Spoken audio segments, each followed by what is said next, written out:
Good day. Welcome to the Lilac City Leadership Podcast. My name is Elaine Couture, and I serve as the Regional Chief Executive for Providence for the state of Washington and Montana. Awesome, Elaine. It's great to have you on the show. I'm excited to talk through a few things related to the topic of leadership today. Tell us a little bit first about your personal journey and your career. Thanks, James. I started out in my career as a registered nurse, working at the bedside, taking care of patients, and did most of the nursing from a medical surgical floor to an intensive care unit, even flew on a helicopter for a while. And very early then in my career, was tapped to go into management positions and came up through the ranks. I started out as a nursing manager for a unit. Then went to develop and become a director of an occupational health and health promotion program. Later on became a vice president, went to a chief nursing officer position, to a chief operating officer position, to a chief executive of a hospital, to where I am today. So I've had quite a career. That is really cool. Tell us about the importance of, you've been in so many different roles. What's the importance of getting that perspective for where you are now? I think for me, having the opportunity to really work my way up, and I'm in hospital operations, obviously, and understanding truly what the need is of the patient, and the physicians and the other people who work, understanding all of the 24/7 operations, 365 days a year that the hospital is open and how it has to work. With that hands-on experience, that's something that I've just never lost. And I remember what it was like to be a caregiver at the bedside when things were going extremely well and when things were not going so well. I remember my patients that I took care of and truly the sacredness of each one of those encounters. And I know that still exists today. And so my job today is to help to make certain that the people that I am leading and serving have the resources that they need in order for them to take care of the people that are so dependent upon them as they're coming in when they're most vulnerable, most frightened. Either they see people either on the best of days or their worst of days, and Sure. And so how can I make certain that we can provide the care that's needed and that the people are supported with that? So that's great. Well, that's an incredible perspective, really. One of the things when you were introducing yourself, too, I noticed you say, I'm serving as, before you introduced your role. What's the significance of that? For me, what it became important very long ago is that I am not defined by my title, never have been. Currently, right now, I am serving in this position. I could get called to another position at any point in time. And so it's just something that has been very important to me. My more important roles in life have been that of a wife and a mother and a aunt and a friend and a niece and a granddaughter. Those relationship types of roles are more important to me than what I do in my work life. Right. That's huge. Well, because it sounds like then if you were to be moved to a different role, you're still going to be the same person. So That's right. That's right. I love that. So let's dive in a little bit to some of the actual topics that we've prepared for in sort of the preparation for this show. I think I asked the question of how you view yourself, Elaine, as a leader, and several of the responses that you gave kind of tied back to the topic of servant leadership. So how do you accomplish servant leadership, and kind of walk us through that? I think that being a servant leader is the way that I've heard it framed recently, and I really appreciate this, is when you're a servant leader, you are leading with love. And leading with love means that you're serving other people so that they can serve the individuals that they're caring for. And putting things into a positive perspective rather than into a negative perspective. walking in people's, other people's shoes, understanding that they're not just made up of who they are when they come to work, but that there are things that happen before and after work that could influence and affect them as well. Making certain that as in a servant leadership role is how am I going to be a coach and a mentor, getting people ready for whatever position that they would like to be in into the future for their own career development. How do you support the team, making certain that the team is working well together. So, I see that servant leadership role in just so many other ways. This isn't like it's my way and then it's the highway. Really being a servant leader means I'm part of a team that is working to really attain a goal and make certain that our mission is fulfilled. Well, and I think from my perspective, it seems that your career progression has really done well for helping you develop that servant leadership approach, because you can really get in their shoes and understand because you've actually done it. Yeah. One thing too, James, I don't mean to interrupt you, but one of the other things that I would attribute this to is also, for me, it really has been my husband, who has never allowed for me to get a big head about any position or any dollars that I'm earning as a salary or whatever, and neither has my family. They look at me as like, here's what you are to me, and this is what's important, and so let's just leave all the rest of it aside. Yeah. My husband oftentimes will say, first of all, he'll say, I thought I married a nurse, not an administrator. And then many times at home at night, if I sound like I'm getting too managerial for him, he'll say, I'm not your employee. So it keeps me well grounded. How cool is that, though? That's what it's all about. So when you, I hear the term servant leadership as kind of a buzzword a lot of times, and I'm really impressed that you're actually doing it. You're implementing the servant leadership approach. A lot of people say that that's what they're doing, and that's kind of the message they're delivering, and then the follow-through isn't there.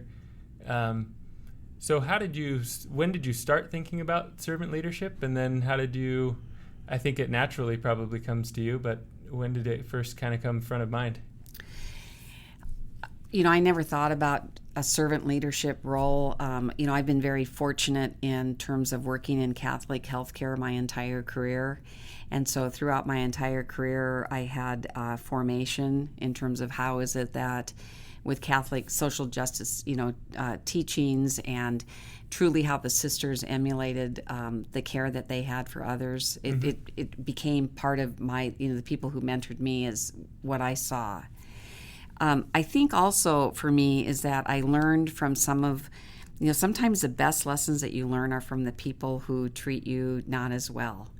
And so early on in my career, I remember having a nurse manager as I was a nurse who really didn't treat us very, very well and didn't understand. We could be, we could have so many different crises coming on, and she was licensed. She should have been able to come in and help us. She was about our age, and wouldn't come even to help us. Like she wasn't going to get somebody off of a bedpan or. And things like that. And for me, so I learned really quickly, it's like, how would I want to treat others? Because this is not the way that I want to go ahead and treat people if I get into a leadership position. So I learned a lot sometimes from those really poor leaders that I would consider to be poor. And I'm hoping that as their careers went ahead and progressed, that there were things that they learned or that somebody gave them some, information about how they could lead better. That allowed them to change course. Yeah. Right. But I never have asked people to do something that I wasn't willing to do myself. I'm not going, like I remember one time when I worked in Walla Walla, we went into the penitentiary to give injections, vaccinations to the workers that were there. That's a pretty scary place, and I would never ask my staff to do something that I wasn't willing to do, so I accompanied them and walked with them in that journey.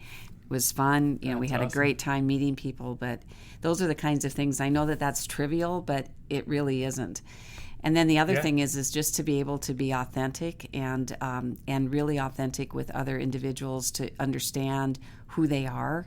I've had bosses who have never wanted to really know my family or what was going on with me or anything else. And I think that that's part of the servant leadership role as well, is to understand what are the struggles and the joys that other people are having in their lives. Nothing is about me. It is, when people say to me, how are you? And if I don't respond back to you and say, well, how are you today? Or how's your son or your daughter? Or, how's your new job? And, then how do you become relationship? And for me, servant leadership is about relationships. Connecting and relationships. Wow, that's great. So if I were to walk down the hall and maybe talk to a few people that report to you, how do you think they would describe your leadership style? I think that they would tell you that I'm here when I need to be, and when they need to get a hold of me, that I let them go ahead and try things out on their own, that I expect a lot, but that I don't expect anything more from them than what I would expect from myself. I think they would tell you that I'm a good listener, and I think that's part of being a servant leader as well.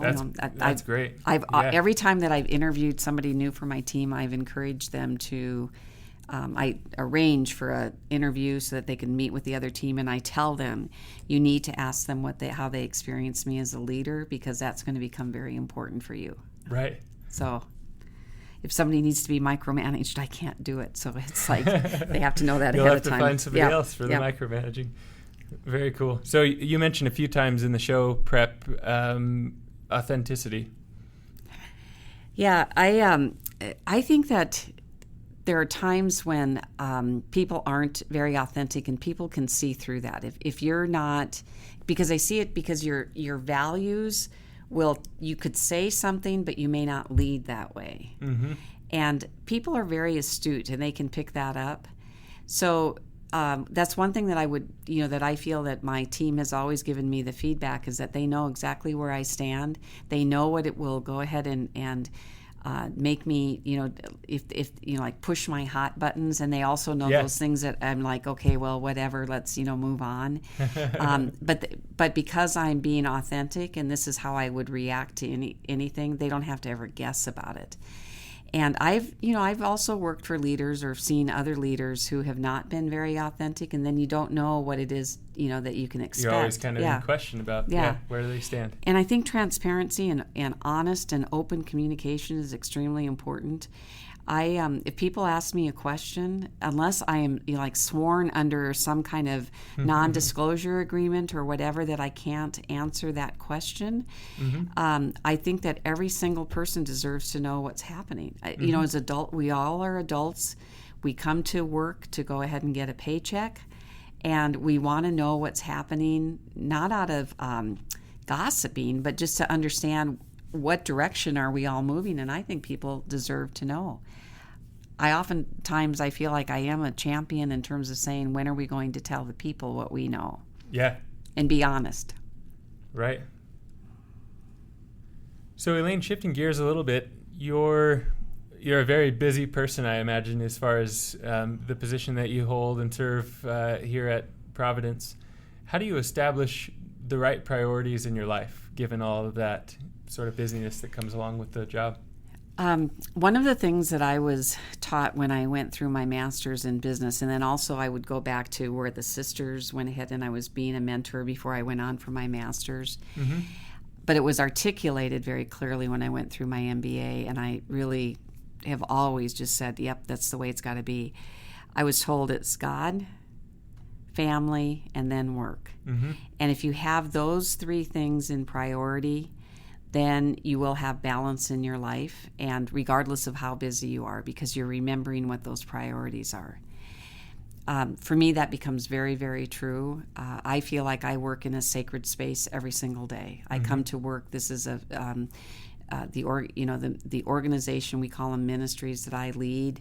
There are miracles that are happening here every day, and I get to celebrate that in my faith tradition in terms of how I speak to that as being, that's about God. That's a higher power than me that is taking care of and really giving miracles and allowing things to happen. Mm-hmm. And then my family, when I would die someday, and I will, because everybody does, we don't get out of life alive, my family will not put on my gravestone, "I wish that mom or grandma or, aunt or whatever worked more." Right. And even when I hopefully just, retire or something like that, in a few short months, few short years, there will be people that will remember me, but the vast majority of people won't remember me, but my family always will be there for me. So that's the next priority for me.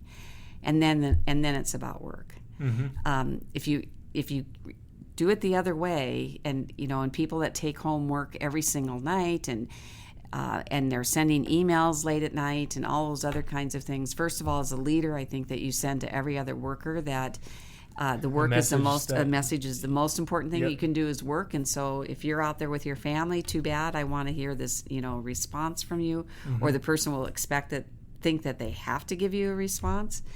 And I think that's the wrong message. And pretty soon then I have people get burned out and they don't know why they don't enjoy work. They start to resent. Yeah, they resent it. They, it's like, when is my next vacation? When is, all this kind of stuff. So I try to have a vacation scheduled after my last vacation. So Oh, nice. Yeah. plan it while I'm on vacation so I can get that time away. Right. That's really important. Well, it's cool that you also set the tone yourself. That's so important because, like you said, if people see email traffic that's coming in late at night, they begin to, expect that maybe she wants me to reply while I'm home with my family and things like that. So the fact that you've set a tone and have set that example shows others to follow suit. Well, and for people to be a well-rounded person, first of all, you can't work that many hours. You have to sleep and you have to eat. Mm-hmm. And I just think that, like on the weekends, I don't look at email, and I never have. When I was very young in my career, I would take home a briefcase just because I thought that was what I was supposed to do, but I never opened it because I could not stand working when I was supposed to be with my kids, or my husband or friends, and you begin to resent work then again if those are the things that you think that you have to do. Nobody has said, if anybody says to you that you have to work 24 hours a day, 7 days a week, you should rethink that. Mm-hmm. And most positions are, leadership positions are on about a 50 to 60 hour work week. So I think, okay, I've given everything that I can all during the week. I've got 100%. When my time is to come off, then I am off the clock. I'm off. Right. The other thing I think that happens if we're working at home off hours is that if we're planning to work at home off hours, then it's like your personal life is getting in the way. If people are coming to, if your kids are coming to you and asking to play, it would become frustrating, right? Because you're expecting yourself to work at night when you have to go home and have that personal life, and I have to go home and give my kids attention and play with them, and I love doing that, and so it's important to keep that separation. And I think so many times too, James, is that as people are first in their careers, they're trying to impress upon people that they can do the job and that because you're always looking, you're looking to grow, right? Mm-hmm. But I don't think that having imbalance is the way to go ahead and show that you can grow. Right. If you can't do the job in the hours that it's been defined, then you yourself may have to look inside to say, what is it that I can do better, or what am I doing wrong? Mm-hmm. Now, all of us have those periods of time where there's something that comes up that demands, our attention. Right. And I've always, I'll give to that too because I have to, but I just never have. I've been in this business for 42 years. Unless I was assigned as a registered nurse to work weekends in an administrative role, it didn't happen. Nice. So how do people that are young in their careers do a better job of this? Establishing themselves without doing work in the off hours and kind of burning out? I think that what is important for younger people to think about is who can be their mentors as they are beginning their careers and asking these kinds of questions. people who have come to me and that I've worked with as a mentor, this is one of the very first topics that we cover, and really get them to feel uncomfortable with themselves. And I've had people within my own system who have, especially other women, because I think women tend to do this more than maybe men do, even though I'm not certain. But and I've told women that I was going to monitor their anytime that I got an email from them, and so when they would send me an email, I would. Because that one would be one I would watch for, and then I would say to them, "What are you doing working? You're supposed to be on vacation." Right. And I'm not answering your question. Mm-hmm. So I did actually have a male one time too that I said, "You're working way too much," and he said, "That's what my wife is telling me." And I said, I said, "Do you want to get a divorce? I mean, you've got to pay attention to those other relationships." Very true. Very true. So I have an article that kind of goes along with this. It's from the Harvard Business Review, and I found the article fascinating. It kind of talks about, and it holds that those who are working long hours outside of the office are actually becoming less productive over time than those that stick within. There's some various neat quotes in here, but the article, for those listeners out there, the research is clear. Long hours backfire for people and for companies. So that's the Harvard Business Review, and there's just a lot of great data and research about how the long hours can have negative impacts to that. So I'll let our listeners go out and read through that article, but I thought it was nice just kind of backing for what you and I have been talking about, Elaine. Great. So shifting gears a little bit, life, I think, is a journey and not a destination. So also leadership is that way. So what kinds of things are you working on in your leadership journey? I feel like every single day I learn something new, and there are times when I read a new article, like the Harvard Business Journals, or find a new book that is the bestseller on some topic, or talk with another person and they share a great idea. I often think, gee, I wish I could rewind my life and do this again differently. So I think that when you're, life it truly is a lifelong journey in terms of education and what it is that you can do and how you can constantly improve yourself. Mm-hmm. So for me, I always work on, this year, what I work on is really thinking about increasing the communication that I have, making certain that I'm as clear as possible with people. I don't like when people utilize words that are what I call corporate speak instead of plain English. Mm-hmm. I call people out on that quite often. And then just making certain that my timeliness on communication, there's so much going on in the healthcare world right now and so many changes. Sometimes I can't keep up with how quickly those communication pieces need to be there. But mm-hmm. I think for everybody who is in a leadership position, you think that you've communicated and you find out that you haven't, because it takes a while for some of your communication to get through. Mm-hmm. And not everybody learns the same way or hears the same way. So right. Communication becomes really important. And then the other thing that I think is really that I've been working on, and this has even changed since you and I sort of visited before this, is making certain that the next level of leadership has the development that they need in order to get them prepared for the next job. Mm-hmm.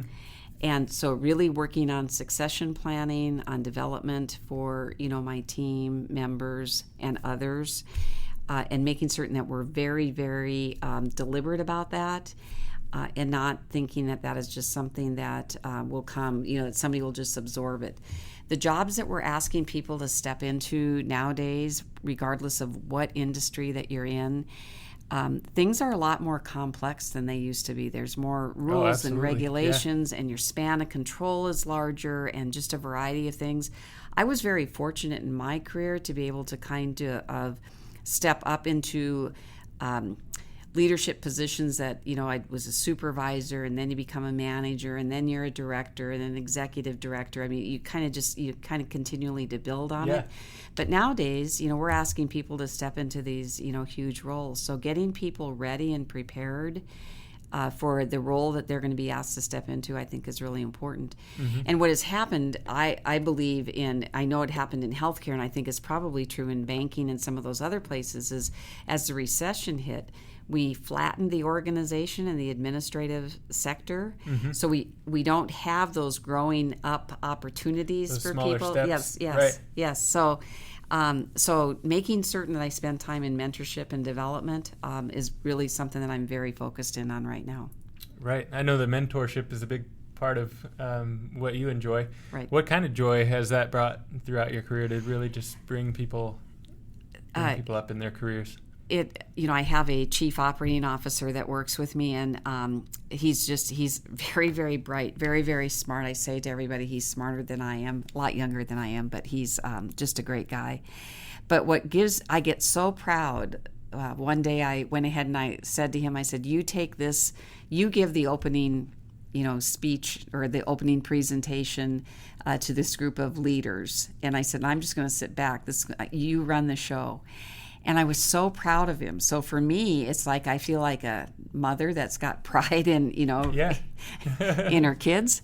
Absolutely. And but it's really fun to watch people grow and to try things, and you can just see the development, and that's the thing that gives me great joy. Mm-hmm. It's plus which it makes me feel good that I know that I feel like I will have made my you always want to leave the place in a better place than what you found it. Right. And I think that when I leave, I will have left the place better, and it'll get changed again. And the person that will succeed me will do things Sure. differently. But I hope that I had an influence in thinking about just one thing. If they think about one thing that they may have heard me say, that it might help them in their decision making into the future.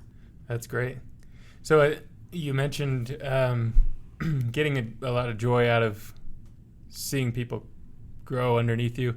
I've seen several leaders who have the opposite, where they've felt threatened by the people that are beneath them, so maybe they keep them down a little bit. Why do you think that happens, and how can people work on avoiding that and changing that sort of a fear? Yeah, I've seen that as well.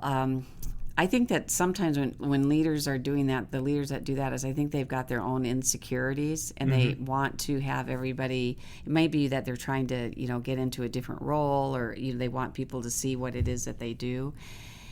One thing that I've always felt is that I am not, people tell me congratulations on something. It's not about me. It really is about the team. And so if I can showcase my team members who are working on things, it just makes us all stronger. And I feel sorry for other leaders who are doing those kinds of things, if they feel that insecure that they've gotten the job. They don't have anything else to prove. The job that they're in is the job that they got. There's nothing more for them to prove. And if they're not trying to go ahead and prove something, they're going to get tapped for something different. Right. Well, and what better testament to leadership than having somebody that was underneath you surpass you, Absolutely. too, and you be a big part of that. So, very cool. Well, Elaine, this has been a special time. Thanks for spending the time to come on the Lilac City Leadership Podcast, and I've really enjoyed hearing your insights on your personal leadership style and just some thoughts on leadership in general. So, thanks. Well, thank you for inviting me. It was fun. Absolutely.